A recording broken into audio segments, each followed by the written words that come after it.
Okay, so I wanted to talk about spiritual experiences. Okay, so this you haven't seen these videos, I don't think, but this guy's asking about what does spirituality really even mean? This guy, Nicotine, and so I have my idea about material spirituality, and he thinks spirituality is mostly bullshit, but he offered some non-bullshit definitions, and actually, material spirituality would fit one of those, Hmm. where it's just this feeling of wonder. I usually epitomize it as going out and looking at the starry night, the sky full of stars, or being in nature, those kinds of feelings of wonder. Right. And sometimes that doesn't do it for people. You know, going in nature, walking nature doesn't do it for them. So, but even they understand what you mean because there's something, that gives them that sense of wonder. And maybe it's all wonder, or maybe it's just some specific one. We don't necessarily know. But the point is, there's no spirit world. Right. I don't believe. And if there is, we're not starting out by asserting it when we believe in spirituality. We're just saying there's spiritual experiences. What about those now? I wanted to talk about the fact of what a real spiritual experience is like, because I just use that as a placeholder going out in the stars. Obviously, people have much more moving experiences than you'll generally have just by going and experiencing some beautiful surrounding. We're Hmm. talking about those. And I was thinking, really, you have a spiritual experience often, you can, as a result of negative things in your life. A big crisis, a drama caused by, you know, some sort of disaster, or even just drama with other people. Hmm. And those can be spiritual experiences. And I think that what makes it a spiritual experience is if you find out what you have to do. Like what we want to do in a situation, we want to find out what'll work. And if it does work, we'll get behind it. And if it doesn't work, we'll be like, well, there's some problem. We should have made a different decision. But to have a spiritual growth as a result of a problem, as opposed to just solve it, you have to make the decision where even if it's wrong, you can live with that. You can tell yourself, I had to make that decision at the time. Like decisions about, anything in life. Whether you should, move across the country and go to some school or not. You have to decide that based on, well, even if it turns out to be the wrong decision, I know that's what I need to do for myself now. You need to have an inner honesty. So that's what the subject is. That's really the video. But as far as, So what do you you're think? saying that inner honesty is spirituality? Yeah, basically, I made a video recently too that basically to make spiritual progress in your life only requires one thing. There's this one gimmick, which is honesty. You have to be honest with yourself. And people that are already want to be honest with themselves, they have to realize they're not being honest. Sometimes you're too hard on yourself. People that are like being honest can just take the hard truth too quickly. They're not necessarily being honest. But yeah, so it's tricky. What does honesty really mean? But that's the point. If you keep figuring out how to be as honest as you can be, then you'll make spiritual progress. Hmm.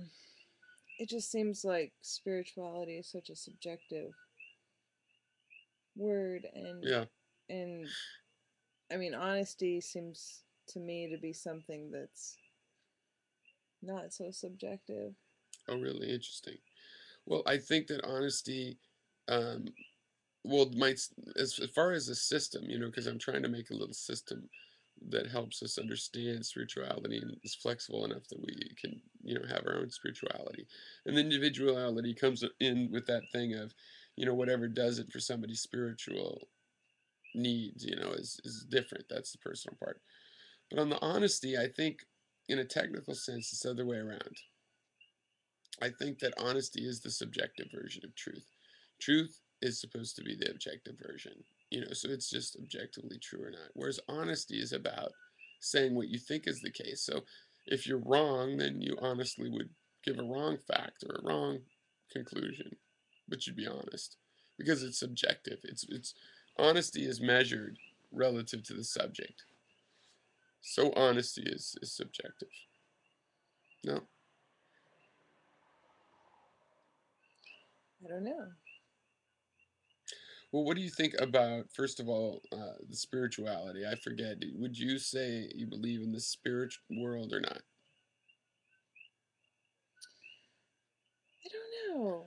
Do you think it has to be part of spirituality?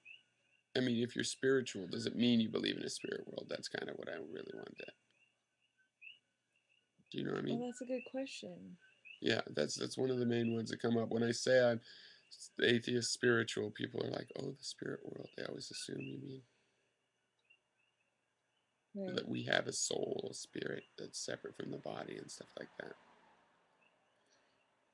Do you think that there could be entities all around us, and Yeah, the things that we do can either create walls to block those entities or allow doorways and mm, windows for them to come through us? well, I don't believe that is the case, but yeah, it's definitely possible for it to be the case. And I do believe there are entities all around us that are in a way like spirits, because energy is like a spirit. There's X-rays that we can't see that are out there. I mean, an ancient way of looking at that might be that it was, some sort of a otherworldly thing because it's so hard to or impossible to sense for these ones that we still haven't sensed. And so I believe there are both, fields out there that where we don't have senses and things that we could sense if we did have senses in those fields. So, but in terms of like more close to us, like influencing forces,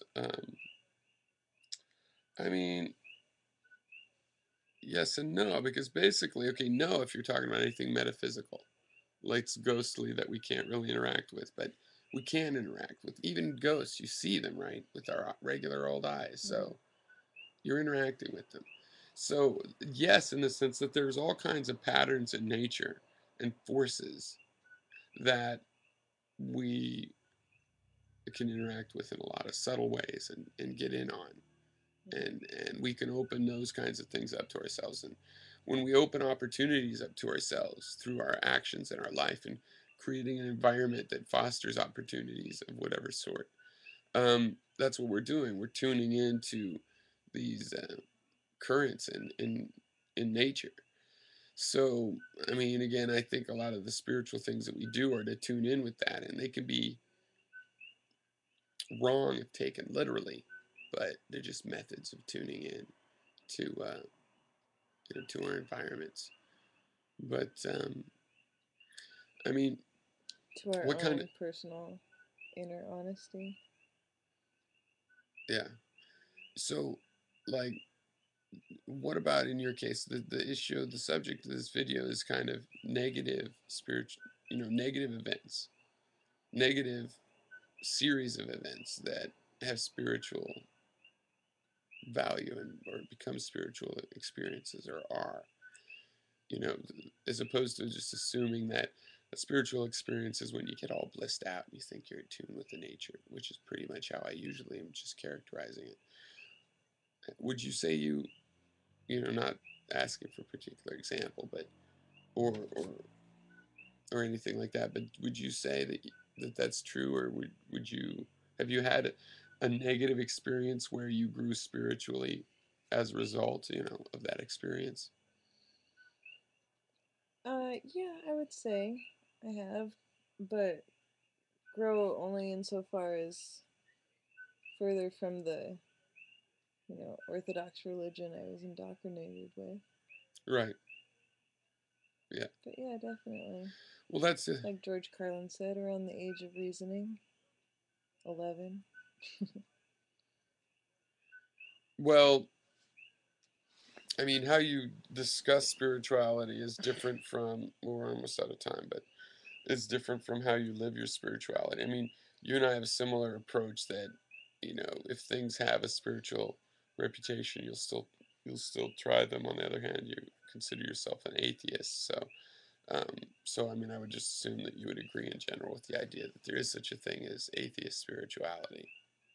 Yeah. Yeah. But well, it's always an open question because it could just be that atheists toy around with theism, when they're playing with spirituality and spiritual systems. They really are. But I believe that there's a material spirituality. That's what I call it. So we'll run out of time. Okay. Okay. Cheers.